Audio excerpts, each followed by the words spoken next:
खबरें अब तक, powered by fly appearance, the journey beyond your imagination, the revolution in the travel industry.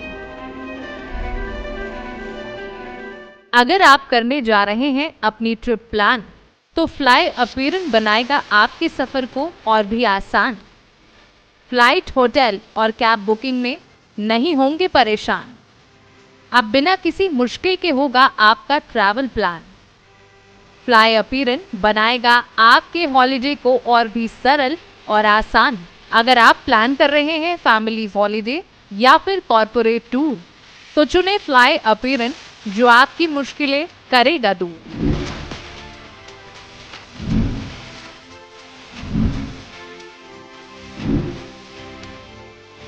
Fly appearance, the journey beyond your imagination. नमस्कार, खबरें अब तक में आपका स्वागत है। मैं हूं आपके साथ पवन शर्मा। खबरें अब तक में आज बात होगी कंगना के थप्पड़ कांड पर विपक्षियों की कायराना सियासत की, आरएसएस और बीजेपी के बीच आई दरार की, योगी कैबिनेट के बड़े फैसलों की और कांग्रेस ने 2027 को लेकर किए महाप्लान की। इसके अलावा आज की सियासत की बड़ी खबरों से भी करवाएंगे आपको रूबरू, लेकिन उससे पहले आइए नजर डाल लेते हैं इस वक्त की हेडलाइंस पर। मोहन मांझी होंगे उड़ीसा के नए सीएम, भाजपा विधायक दल की बैठक में ऐलान। मोहन मांझी उड़ीसा के नए मुख्यमंत्री होंगे, उन्हें भाजपा विधायक दल का नेता चुन लिया गया है। भुवनेश्वर में हुई बैठक में बतौर केंद्रीय पर्यवेक्षक रक्षा मंत्री राजनाथ सिंह और पर्यावरण मंत्री भूपेंद्र यादव मौजूद रहे। बैठक के बाद रक्षा मंत्री ने घोषणा की कि भाजपा नेता मोहन चरण मांझी उड़ीसा के नए मुख्यमंत्री होंगे।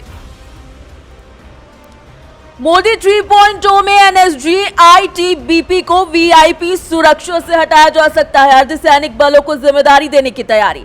बताया जा रहा है कि नए मंत्रियों के कार्यभार संभालने के साथ ही केंद्र सरकार की वीआईपी सुरक्षा व्यवस्था में बड़े बदलाव होने वाले हैं। केंद्रीय गृह मंत्रालय, राष्ट्रीय सुरक्षा गार्ड और भारत तिब्बत सीमा पुलिस की वीआईपी सुरक्षा इकाई की सेवा वापस लेने का विचार चल रहा है। 2014 में भूटान तो 2019 में मालदीव, तीसरे कार्यकाल में इटली से शुरुआत। G7 में पीएम मोदी लेंगे हिस्सा। प्रधानमंत्री नरेंद्र मोदी लगातार तीसरी बार पद संभालने के बाद अपनी पहली विदेश यात्रा G7 उन्नत अर्थव्यवस्थाओं के वार्षिक शिखर सम्मेलन में भाग लेने के लिए इस सप्ताह इटली की यात्रा करने जा रहे हैं। 13 से 15 जून तक इटली के अपुलिया क्षेत्र में बोर्गो इग्जानिया के लग्जरी रिजॉर्ट में आयोजित होने वाले G7 शिखर सम्मेलन में यूक्रेन में भीषण युद्ध और गाजा में संघर्ष का मुद्दा उठाया जा सकता है। आंध्र प्रदेश की एकमात्र राजधानी होगी अमरावती। एनडीए की बैठक में चंद्रबाबू नायडू का ऐलान। आंध्र प्रदेश के मुख्यमंत्री के रूप में शपथ लेने के एक दिन पहले तेलुगु देशम पार्टी प्रमुख चंद्रबाबू नायडू ने मंगलवार को घोषणा की कि अमरावती राज्य की एकमात्र राजधानी होगी। उतार चढ़ाव के बाद सपाट हुआ बाजार। सेंसेक्स 33 अंक फिसला, निफ्टी 23,264 के पार। शेयर बाजार में उतार चढ़ाव के बीच सेंसेक्स और निफ्टी मंगलवार को रिकॉर्ड तेजी के बाद सपाट बंद हुए। सेंसेक्स 33 अंक फिसला तो निफ्टी 23,264 के पार पहुंचा। हेडलाइंस के बाद एक बार फिर आपका स्वागत है। रिपोर्ट्स की ओर रुख करेंगे, लेकिन उससे पहले आपको आज का वायरल वीडियो दिखा देते हैं। राम जी के नाम पे तो हो रहा है, राम का नाम, अरे राम का नाम क्या, राम का नाम, इस तरह का अन्याय अत्याचार, कितना राम का नाम। हमारे पास एक रोटी नहीं खाने के लिए कौन सा राम का नाम आ गया हमको देने के लिए, ये जवाब दीजिए। तो आप लोगों का रोजी रोटी भी नहीं करने दिया? कहाँ रोजी रोटी, यहाँ पे थे तो कमा लेते थे, अब चले जाएंगे दूर, कहाँ आ पाएंगे कमाने के लिए, खाने के लिए, क्या मुश्किल मुसीबत, ऐसी मुसीबत। हकीकत यह है कि घर तोड़ा जा रहा है लोगों का, ये सच्चाई है। हकीकत घर नहीं, उजाड़ दिया जा रहा है, उठा उठा के फेंक दिया जा रहा है, घर ही नहीं तोड़ा जा रहा है। आपका एक वीडियो वायरल हो रहा है कि सबको उठा करके फेंक दिया गया है, किसी को कुछ दिया नहीं गया है, क्या ये बात सही है जो आपने वीडियो में कही है?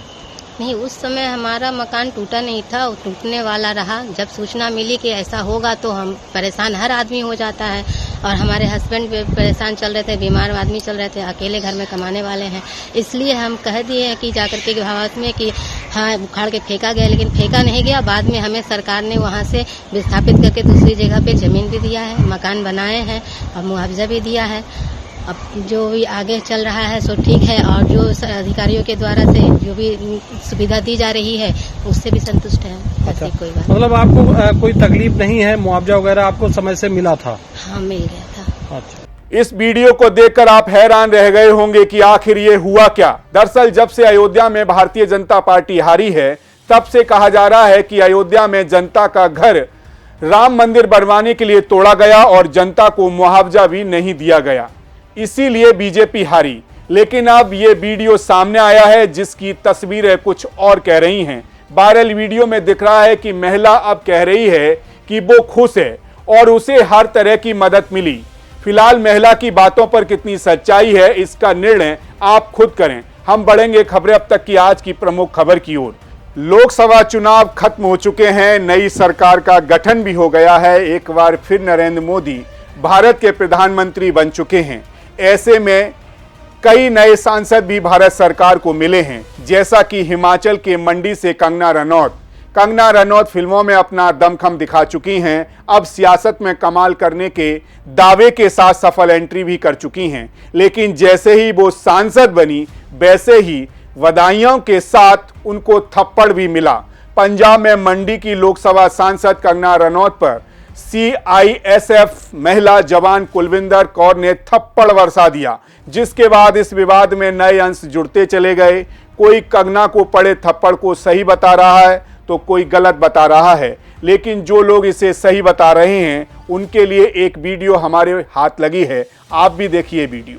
कंगना रनौत को पड़े थप्पड़ की चर्चा भले अब कम हो गई हो, लेकिन इसका समर्थन करने वाले अभी भी सोशल मीडिया पर खूब दिख जाएंगे। और खास बात यह है कि इस थप्पड़ को जायज बताने वाले ज्यादातर कांग्रेस और आप पार्टी को समर्थन देने वाले लोग हैं। दोनों पार्टियां फिलहाल गठबंधन में भी हैं, तो एक दूसरे के बयानों को खूब समर्थन भी दिया जा रहा है। लेकिन जो कांग्रेसी और आम आदमी पार्टी के लोग कंगना को पड़े थप्पड़ का समर्थन कर रहे हैं, क्या वो राजीव गांधी और CM केजरीवाल को पड़े थप्पड़ का भी समर्थन करेंगे? जी हाँ, केजरीवाल को पड़े थप्पड़ की वीडियो तो आप हजारों बार देख चुके होंगे, लेकिन इस देश के पूर्व प्रधानमंत्री को भी ऐसे ही हमले का सामना करना पड़ा था। जो कांग्रेसी कंगना को पड़े थप्पड़ को जायज बताते हैं, वो जरा पहले ये वीडियो देख लें।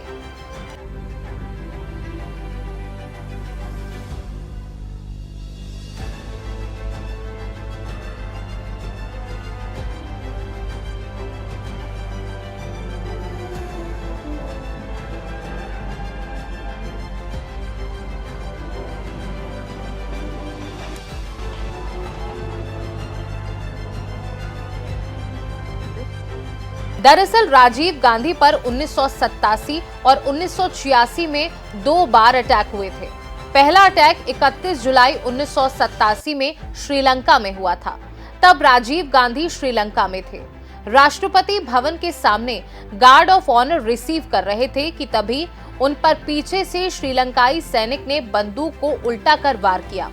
हालांकि वह इस हमले में बच गए। उन्हें पहले भी आभास हो गया था कि कोई चीज उनके ऊपर से आ रही है और वह झुक गए। गनीमत रही कि राजीव गांधी की सूझबूझ यहाँ काम आई। वहीं इस हमले से बेखौफ होकर राजीव गांधी ने गार्ड ऑफ ऑनर का निरीक्षण पूरा किया और राष्ट्रपति जूलियस जयवर्धने उनके मंत्रियों और अन्य सम्मानित लोगों से विदाई लेने के लिए पास में लगे शामियाने में शामिल हो गए। देखा जाए तो पूर्व प्रधानमंत्री राजीव गांधी पर हुआ ये हमला पूरे भारत के लिए रोष की बात थी। किसी भी सम्मानित व्यक्ति के साथ ऐसा नहीं होना चाहिए, वो चाहे किसी भी पार्टी का क्यों ना हो। ऐसी ही कंगना रनौत को भी पसंद करना या ना पसंद करना पर्सनल राय हो सकती है, लेकिन जिस पद पर अब वो काबिज हो चुकी हैं, उस पद पर उनका ऐसा अपमान शर्मनाक है। और उससे भी ज्यादा शर्मनाक है इसी देश के कुछ लोग ऐसी हरकत में सियासी बयानबाजियां कर रहे हैं। सोचिए, आप उस सिक्योरिटी में खड़ी महिला जवान का बस इसीलिए समर्थन कर रहे हैं कि कंगना रनौत अब बीजेपी की सांसद हैं और आपका मत उनसे नहीं मिलता। नाराजगी जाहिर करने के लिए तरीके और भी हो सकते हैं, फर्क इतना है कि अब आपने कौन सा बाला चुना। इसी के साथ खबरें अब तक में रुक करेंगे अगली रिपोर्ट्स की ओर। लोकसभा चुनाव के बाद एक मुद्दा ऐसा सामने आया जो आपके होश उड़ाकर रख देगा। अभी तक आपको भी ऐसा लगता होगा कि आरएसएस और भारतीय जनता पार्टी एक दूसरे या यूं कहें एक ही सिक्के के दो पहलू हैं। लेकिन अगर हम आपसे कहें कि ऐसा नहीं है तो आप हमारा विश्वास करेंगे? जी हां, कुछ ऐसा ही पहलू निकलकर आप सामने आया है, जिससे साफ हो गया है कि आरएसएस धीरे धीरे अपना नाता बीजेपी और सियासत से तोड़ने जा रही है। राष्ट्रीय स्वयंसेवक संघ के प्रमुख मोहन भागवत ने सरकार से ही सवालों के घेरे में खड़ा कर दिया है। मामला कुछ ऐसा हो गया है कि जिससे लग रहा है कि पीएम मोदी के लिए अब भगवा का राग अलापना मुश्किल होने वाला है। राष्ट्रीय स्वयं संघ के प्रमुख मोहन भागवत ने सरकार को खास नसीहत देते हुए अपना पल्ला सियासत से झाड़ लिया है। देखिए हमारी ये रिपोर्ट। ये तस्वीर देखिए। बीजेपी और राष्ट्रीय स्वयंसेवक संघ का ये रिश्ता काफी पुराना है, लेकिन बीते 10 सालों में इन दोनों को एक ही तराजू में तौला गया। बीजेपी के हर फैसले में राष्ट्रीय स्वयंसेवक संघ का हाथ बताया गया, लेकिन अब खुद राष्ट्रीय स्वयंसेवक संघ के मुखिया मोहन भागवत ने कुछ ऐसा बोल दिया है जो आपको हैरान कर देगा। जिस मणिपुर में विपक्ष ने सरकार को बीते साल जमकर घेरा, जिस मणिपुर में महिलाओं की इज्जत सरेआम तार-तार हुई, जिस मणिपुर पर पीएम मोदी ने आज तक संतुष्टिजनक जवाब नहीं दिया, उस मणिपुर पर अब राष्ट्रीय स्वयंसेवक संघ के मुखिया मोहन भागवत ने सरकार को घेरा है। उन्होंने कहा कि मणिपुर विवाद को प्राथमिकता के आधार पर सुलझाया जाना चाहिए।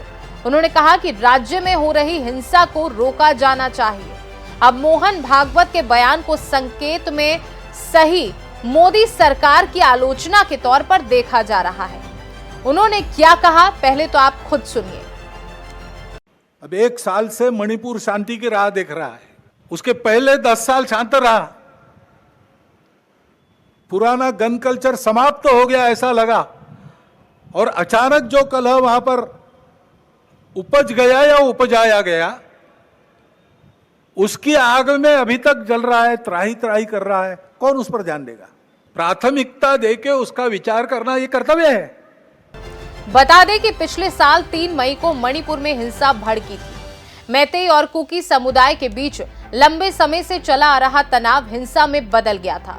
शुरू के 3 दिनों में कम से कम 52 लोगों की जान चली गई थी। मणिपुर में पुरुषों की भीड़ ने 2 महिलाओं के साथ रेप कर उनको नग्न अवस्था में गलियों में घुमाया था, लेकिन सरकार ने कोई खास कदम नहीं उठाया। विपक्ष ने भी जमकर हंगामा किया था। कांग्रेस सांसद राहुल गांधी ने पिछले साल अक्टूबर महीने में प्रधानमंत्री नरेंद्र मोदी पर निशाना साधा और कहा कि पीएम को मणिपुर में जारी हिंसा से ज्यादा इजराइल हमास युद्ध में दिलचस्पी है। राहुल गांधी ने कहा था, ये मेरे लिए आश्चर्यजनक है कि प्रधानमंत्री और भारत सरकार को इजराइल में क्या हो रहा है इसमें इतनी दिलचस्पी है, लेकिन मणिपुर में क्या हो रहा है इसमें बिल्कुल भी दिलचस्पी नहीं है। बहरहाल अब इसी मणिपुर हिंसा को लेकर आरएसएस प्रमुख मोहन भागवत का बयान आया है, जो चर्चा का विषय है। मोहन भागवत ने साफ कहा कि आरएसएस जैसे संगठनों को सियासत में बेवजह घसीटा गया। यानी कि देखा जाए तो जिस तरह से इस बार चुनाव में बीजेपी को तगड़ा झटका लगा है, वो इस बात का कहीं ना कहीं सबूत तो है ही कि जनता बीजेपी के मुद्दों पर बात करने से नाराज है। वहीं आरएसएस प्रमुख मोहन भागवत का ये बयान जहां सरकार के लिए नसीहत है, वहीं नई शुरुआत का संकेत भी है। इस बार सरकार भगवा रंग में पूरी तरह से ढलकर काम कर पाएगी, इस बात पर सवाल हैं।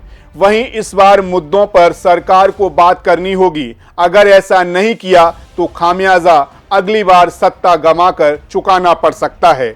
फिलहाल इसी के साथ खबरें अब तक में रुक करेंगे अगली रिपोर्ट्स की ओर।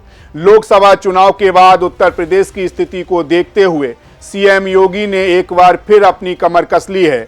एक बार फिर सीएम योगी में पहले जैसा जोश आ गया है। एक के बाद एक योगी कड़े फैसले ले रहे हैं। हाल ही में सीएम योगी ने उत्तर प्रदेश के बड़े अधिकारियों के संग बैठक की।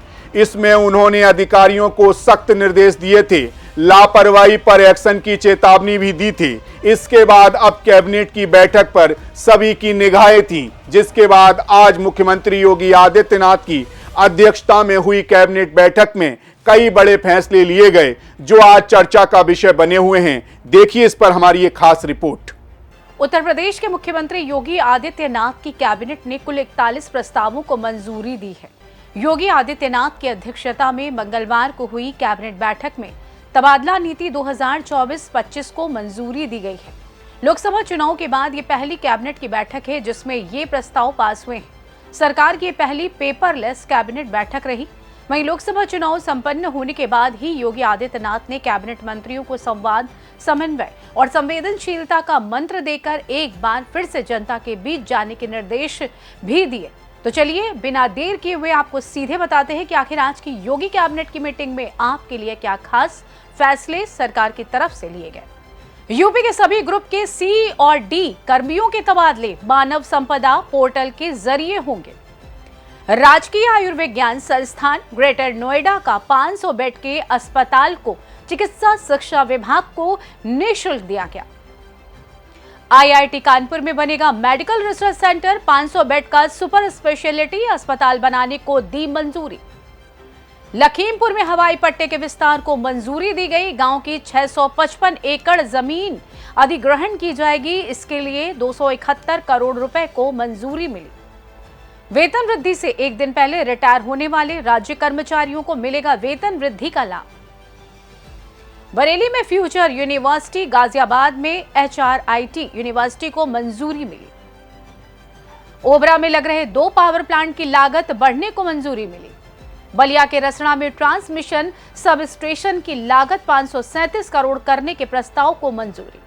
नोएडा में जेवर एयरपोर्ट बनाने के लिए ली गई किसानों की जमीन का मुआवजा देने के लिए धनराशि को मंजूर।